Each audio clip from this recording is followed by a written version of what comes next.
Hello and welcome to this day in history for December 5th. December 5th is the 339th day of the year in the Gregorian calendar, with 26 days remaining until the end of the year. And before we get started, I want to tell you about an email I get every day. Well, every day of the week, like not on weekends exactly, but it's called Word of the Day from an outfit called wordsmith.org.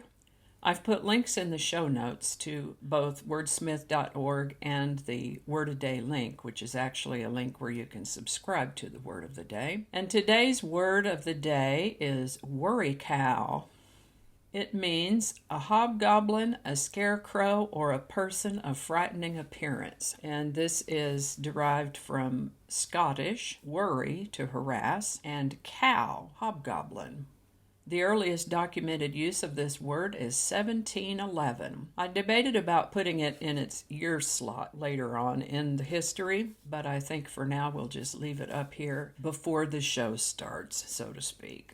And today we're going to start in 1492 when Christopher Columbus became the first European to set foot on the island of Hispaniola, now known as Haiti and the Dominican Republic. In 1766, in London, auctioneer James Christie held his first sale. You've heard of Christie's Auction House, right?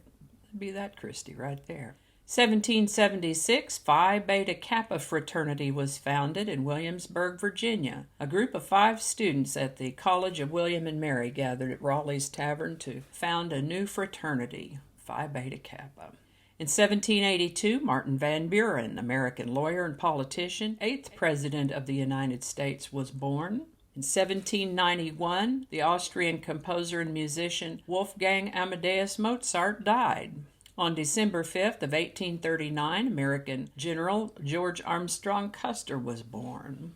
In 1872, a ship called the Mary Celeste, whose crew mysteriously disappeared, was spotted at sea. The Dei Gratia, a small British brig under Captain David Morehouse, spotted the Mary Celeste, an American vessel, sailing erratically, but at full sail near the Azores Island in the Atlantic Ocean. The ship was seaworthy, its stores and supplies were untouched, but not a soul was on board.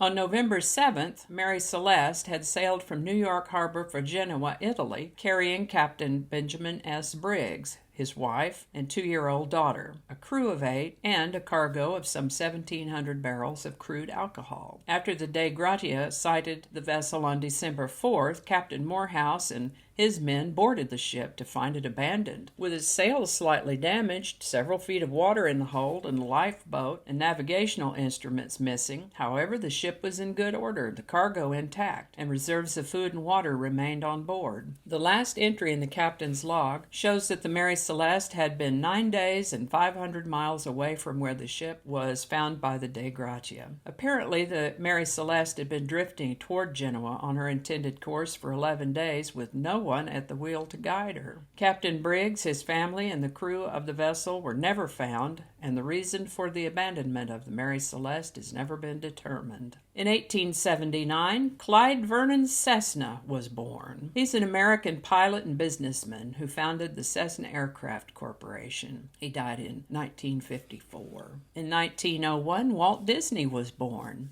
I think we all know that Walt Disney was an American animator, director, producer, and screenwriter who co-founded the Walt Disney Company. He died in 1966, but I guess everyone does sooner or later. December 5th of 1902 is the birthday of Strom Thurmond, American educator, general, and politician, 103rd governor of South Carolina. In 1926, the French painter Claude Monet died. In 1931, the Cathedral of Christ the Savior in Moscow was destroyed on orders from Joseph Stalin, because that's just the kind of guy Stalin was. Don't think for a minute that he wasn't. December 5th, 1932 is the birthday of American singer, songwriter, pianist, and actor Little Richard. On this day in 1933, the 21st Amendment was ratified, ending Prohibition. December 5th of 1938 is the birthday of J.J. Cale, American singer, songwriter, and guitarist. He died in 2013. December 5th, 1945, an aircraft squadron disappeared in the Bermuda Triangle. On this day in 1951, Shoeless Joe Jackson, American baseball player and manager, died. In 1952, the Great Smog of 1952 is still going on. We mentioned that yesterday. In 1955, American pilot and businessman Glenn L. Martin died on this day in 1955 at the age of 69. He founded the Glenn L. Martin Company, which was an American aircraft and aerospace manufacturing company. The Martin Company produced many important aircraft for the defense of the U.S. and Allies, especially during World War II and the Cold War. During the 1950s and 60s, the Martin Company moved from the aircraft industry into the guided missile, space exploration, and space utilization industries. In 1961, the Martin Company merged with American Marietta Corporation, a large sand and gravel mining company, forming Martin Marietta Corporation. In 1995, Martin Marietta merged with aerospace giant Lockheed to form the Lockheed Martin Corporation. And all of this started with Glenn L. Martin, who died on this day in 1955. On this day in 1964, the first Medal of Honor was awarded to a U.S. serviceman for action in Vietnam, and it was presented to Captain Roger Donlin of Sardis, New York, for his heroic action earlier in the year.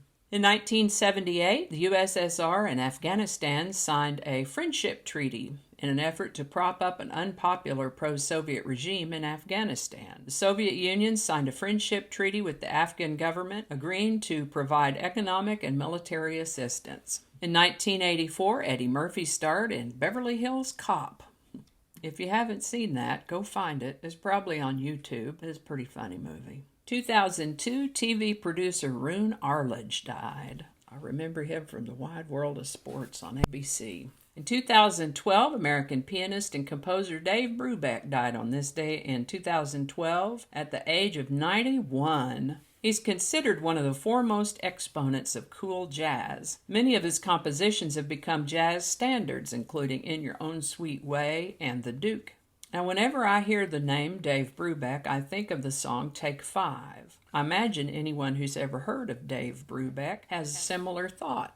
The song Take 5, which has become a jazz standard, was actually composed by Brubeck's longtime musical partner, alto saxophonist Paul Desmond. It appeared on one of the top-selling jazz albums, Time Out. Take 5 has endured as a jazz classic associated with Brubeck. And I found a video clip of it, and it is linked in the show notes. Well, I think that's going to do it for us today. Not that long of a read overall. We'll edit the boo-boos out and put some of them in outtakes. As always, links to my research are included in the show notes. Thank you so much for watching. Give it a like if you enjoyed this video. Consider subscribing if you haven't already.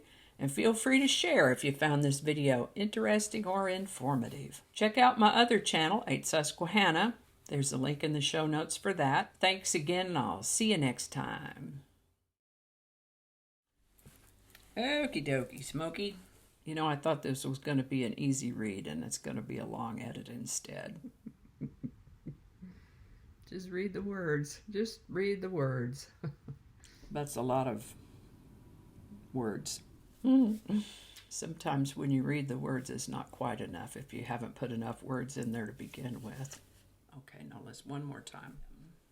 Hope I pronounced that right. Thank goodness for editing. Who knows what evil lurks in the hearts of men? She's not a man. One. Hello. Your call cannot be taken at the moment, so please leave your message after the tone. Thank you. They never leave a message. This is why I don't do live shows.